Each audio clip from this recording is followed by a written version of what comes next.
Assalamualaikum warahmatullahi wabarakatuh. Nama saya Iva Humaira. Saya akan melengkapi tugas UTS saya dalam MK Filsafat Umum tentang tokoh pemikir Islam Ibnu Sina. Ibnu Sina atau yang bernama asli Abu Ali Al-Husain bin Abdullah bin Sina. Ia lahir pada tahun 980 Masehi di Afshahna dekat Bukhara atau sekarang adalah Uzbekistan. Dan ia meninggal pada tahun 1037 Masehi di Hamadan, Persia. Ibnu Sina menulis secara ekstensif pada filsafat Islam awal, terutama mata pelajaran logika, etika, dan metafisika, termasuk risalah bernama Logika dan Metafisika. Sebagian dari karya-karyanya ditulis dalam bahasa Arab, maka bahasa ilmu Timur Tengah, dan beberapa dalam bahasa Persia.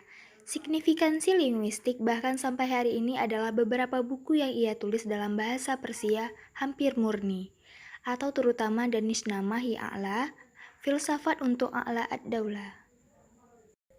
Buku tentang penyembuhan menjadi tersedia di Eropa dalam terjemahan Latin parsial beberapa puluh tahun setelah komposisi, dengan judul Sufficientia, dan beberapa penulis telah mengidentifikasi Latin Avicennisme sebagai berkembang untuk beberapa waktu, sejalan dengan lebih berpengaruh Latin Averroisme, tetapi ditekan oleh dekret Paris dari 1210 dan 1215, psikologi dan teori pengetahuan Avicenna dipengaruhi William dari Auvergne, uskup Paris, dan Albertus Magnus, sementara metafisika berdampak pada pemikiran Thomas Aquinas.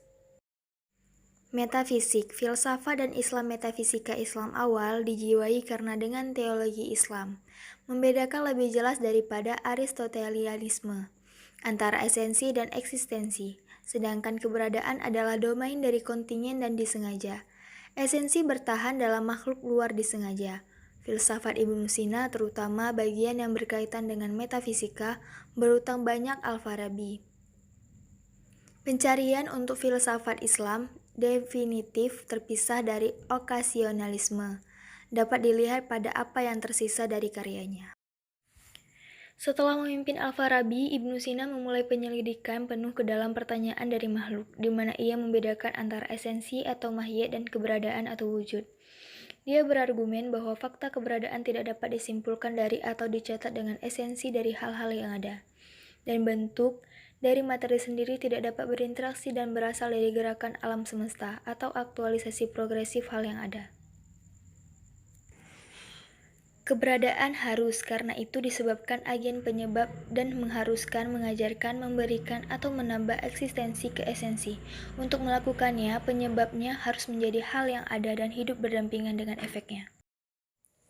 Teologi. Avicenna adalah seorang muslim yang taat dan berusaha untuk mendamaikan filsafat rasional dengan teologi Islam.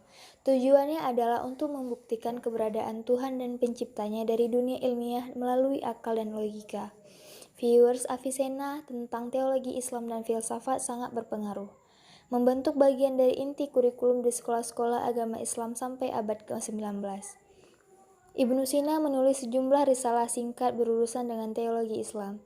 Ini risalah disertakan para nabi yang dipandang sebagai filsuf terinspirasi, dan juga pada berbagai penafsiran ilmiah dan filosofi dari Al-Quran, seperti bagaimana Al-Quran kosmologi sesuai dengan sistem filsafat sendiri. Secara umum, risalah ini terkait tulisan-tulisan filosofis ide-ide agama Islam, misalnya akhirat tubuh.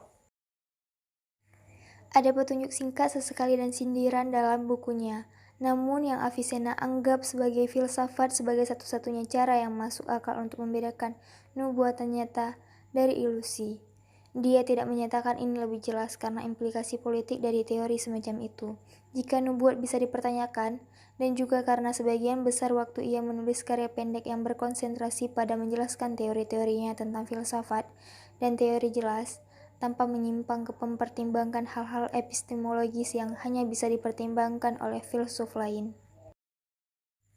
Karya Ibnu Sina. Jumlah karya yang ditulis Ibnu Sina diperkirakan antara 100 sampai 250 buah judul. Kualitas karyanya yang begitu luar biasa dan keterlibatannya dalam praktik kedokteran, mengajar, dan politik menunjukkan tingkat kemampuan yang luar biasa. Beberapa karyanya yang sangat terkenal di antara lain Kanun fi Atib Asy-Syifa, An-Najat, dan Mantiq al-Masyriqin. Begitulah sedikit ulasan tentang tokoh pemikir filsafat Islam Ibnu Sina dari saya. Wassalamualaikum warahmatullahi wabarakatuh.